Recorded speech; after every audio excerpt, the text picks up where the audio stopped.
Ассалаумағалейкум бауырлар, сіздермен бірге Сәкен және Қазақдос кланы.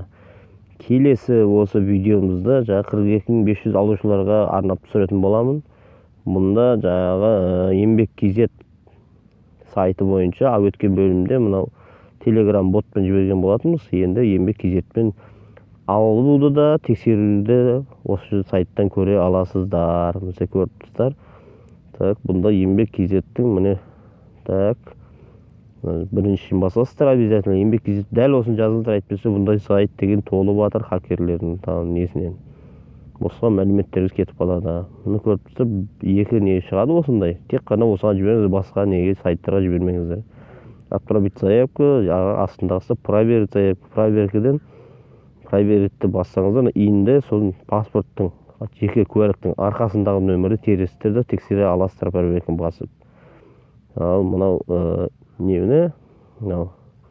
Отправить заявку жағына заявку жіберуді жоғарысын басасыздар, міне көріп тұрсыздар, мынау отправку заявкадан сіздің телефон номерлеріңізді анкета сұрайды, осы арқылы жіберіп, ешкімге жем болмай, ақша бермей, мысалы көпшілік кісілер біреулерге туырлатып, ақша беріп, болмайтын нәрсеге ақша алып жатыр, ұялмастан біздің қазақстандық бауырларымыз.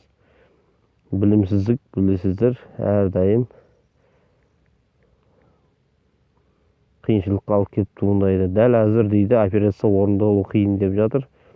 Себебі бұны қайта баса берсеңіздер, осының анкетасына түсесіздер. Себебі дәл әзір Қазақстанда көптеген заявкалар түсіп жатыр. Осы сайт негізі тез береді.